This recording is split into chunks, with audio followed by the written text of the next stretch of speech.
Hello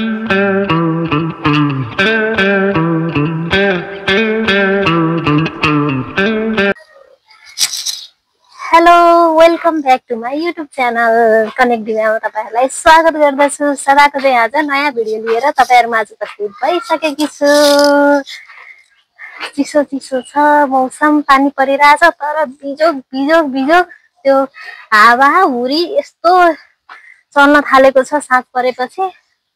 आज चाहिँ घाम छैन, शीतलो छ। त्यही भएर आज यो शीतलो शीतलो मौसममा आज एउटा भिडियो बनाऊ भनेर आज घर बसेको दिन है। के गर्ने होला त भन्दाखेरि घर आँपको रुख थियो, हिजो अस्तिको हावाले बिजोगै पारेर आँप जति सबै भइमा। अनि त्यसपछि हामीले के प्लान बनायौं भन्दा अब आज हामी बिदाको दिन आँपको अचार बनाउने। अनि आँपको अचार बनाउनलाई आँप काट्ने काम बाँकी छ। अनि त्यसपछि यसो हेरेको के छैन त भन्दा मरमसलाहरू, अनि त्यसपछि भेली पनि रहेनछ लेतेको अचार बनाउने भनेको। त्यही भएर हामी सपिङको लागि निस्कँदै छौं। अनि आएपछि अचारको लागि आँप काट्नु पर्ला। आज हामी त्यही भिडियो तपाईहरुलाई देखाउने छौं, हामीले लेतेको अचार कसरी राख्छौं त। अनि तपाईहरुले पनि आफूहरुले कसरी राख्नुहुन्छ शेयर गर्न सक्नुहुन्छ। पानी पर्ला छ, हामी गइहाल्छौं है। अहिले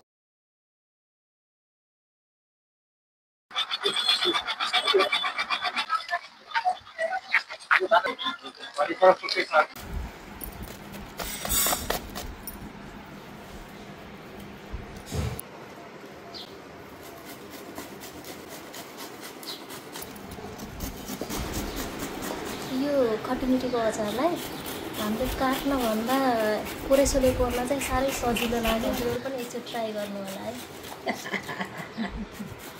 सजिलो हुने कि मसिनो पनि हुने अनि पकाउन पनि। गर्मीमा चिसो चिसो लस्सी खान पर्यो साथीहरु।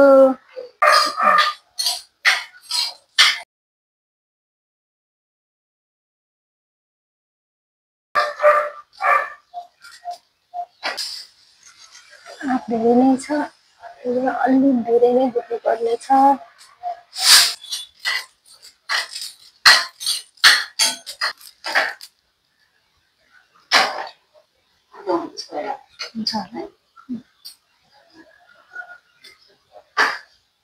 यसलाई सेलाएपछि पिस्ने, मिक्सरमा पिस्दा हुन्छ। मेरो यो आज आँप काट्दा त हैन, कोरेसोले च्वाट्टै लग्यो। च्वाट्टै लग्यो भन्नाले नि आँपको छाला कोरेसोमा कोरियो। अब एकैछिन सेलाउन छोड्ने, त्यसपछि त सबै तेलमै पुराउने हो। अरु त मसलाहरू सबै तेलमै पुराउँछौं। मसलाहरू अलरेडी अघिल्लोचोटिको अचार बनाउँदाखेरि पिसेर राखिसकेको छ।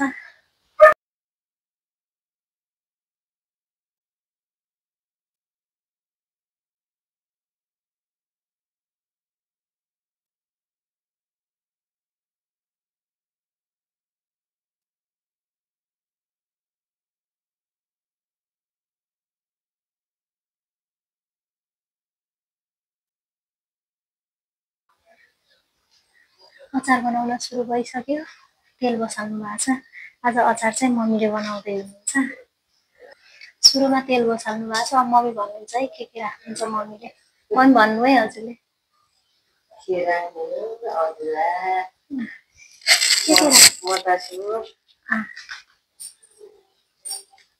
अदुवा, मोटा सोप, खुर्सानी। सुरुमा चाहिँ मम्मीले अदुवा र मोटा सोप राख्नु भएको छ।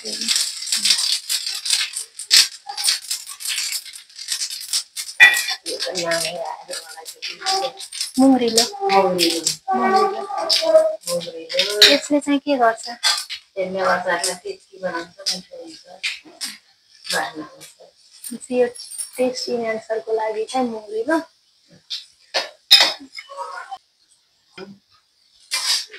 अब खुर्सानी, सुकेको खुर्सानी राख्नु भयो मम्मीले। अचारको लागि त प्रायः सुकेको खुर्सानी नै राख्नु हुन्छ। अब चाहिँ आँप, यो आँप चाहिँ कुनै चक्कुले काटेको, कुनै कोरेसोमा कोरेको भएर सेप डिफ्रेन्ट छ।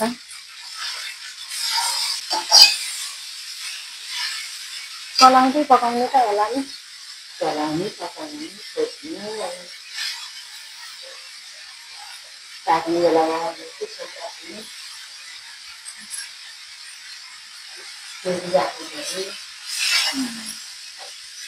यो सबै अट छ त अर्थ गर्छ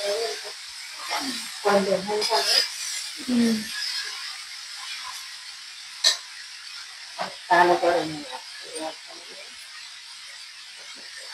दोकानै नि बसाले चाहिँ अट छ होला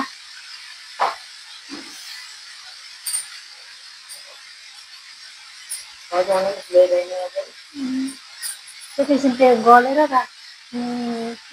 हामीले सबै एकै ठाउँमा गरेँ कि नत्र दुईटा छुट्टा छुट्टै भएको भए सुरुमा ठुलो ठुलो राखेर गलेपछि ठिक्क हुन्थ्यो होला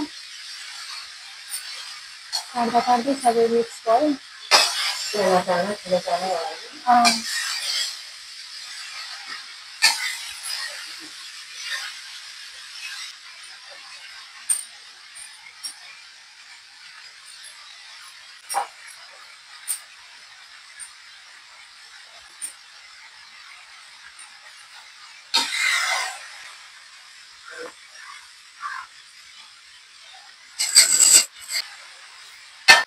सास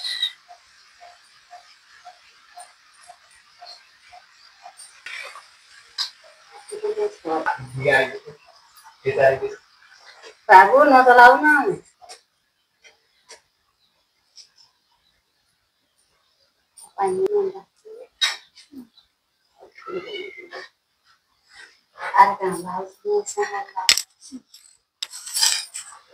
भाँडाले थोरै सानो भयो चलाउनु थोरै गाह्रो भएको छ तर पछि गलेर चाहिँ ठिकै हुन्छ अब यसलाई छोप्दै पकाउँदै गर्ने अलि गर्छ अनि चलाउन पनि सजिलो हुन्छ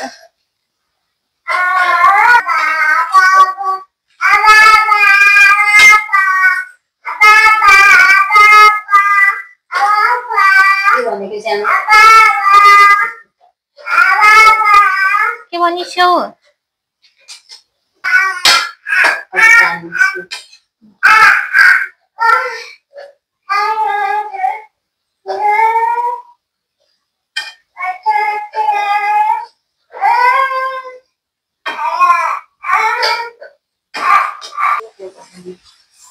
लाग्यो त तल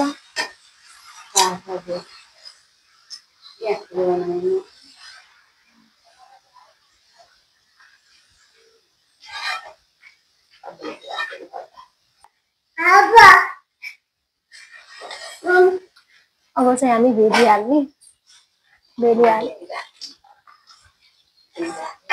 भेलीले छिटो पाक्ने हो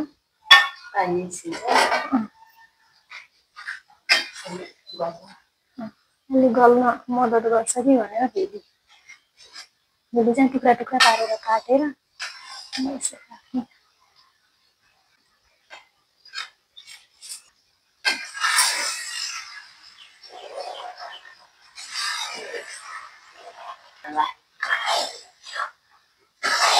भेली पग्लिएर पकाउँदै खाने छोप्दै पकाउँदै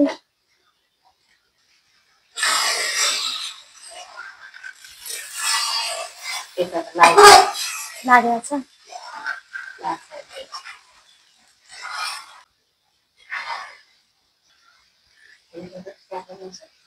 भेली अलिक कम होला जस्तो लाग्यो त्यही भएर हामी त फेरि अलिकति भेली थप्न लाग्यो नि अघि काटेको कम होला जस्तो लाग्यो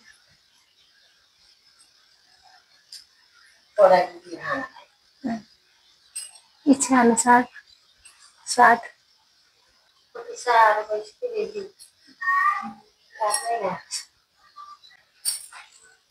यतिको भयो के राख्नु लाग्यो मलाई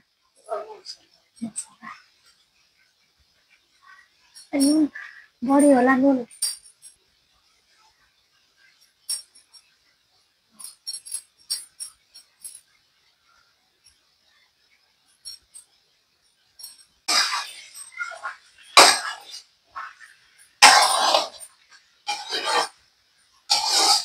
अब चाहिँ चलाउन पनि सजिलो भयो सुरुमा त धेरै गरम अप्ठ्यारो अप्ठ्यारो भयो अब चाहिँ अब भयो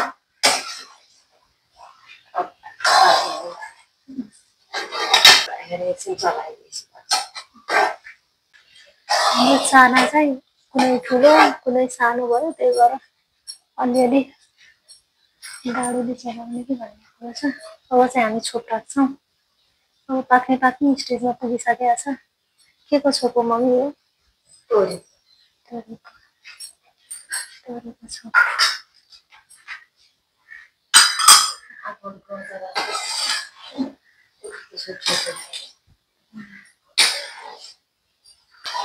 अचार बनाएको छ अचार बनाउनु होला हजुरहरू पनि सबैजना आउनु होला सबैजना आउनु होला आफू अचार बनाएको छ हजुरहरूलाई भनेर यहाँ यत्रो धेरै बनाएको छौँ हामीले चलाउनै मुस्किल हुने गरी गरी आउनु होला सबैजनालाई भनेर बनाएको खाना आइदिनु होला खुन्ने अब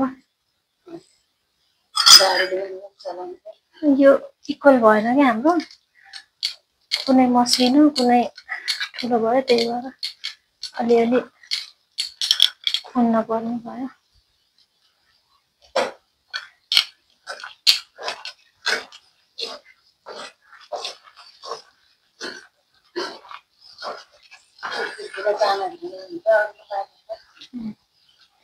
सानो तल पक्कै पर्छ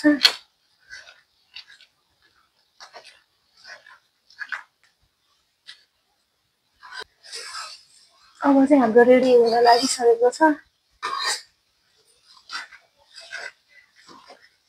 मन भयो अब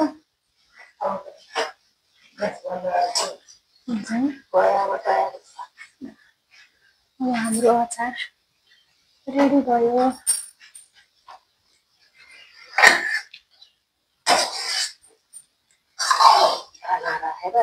तातै राख्नु सेलाएर राख्ने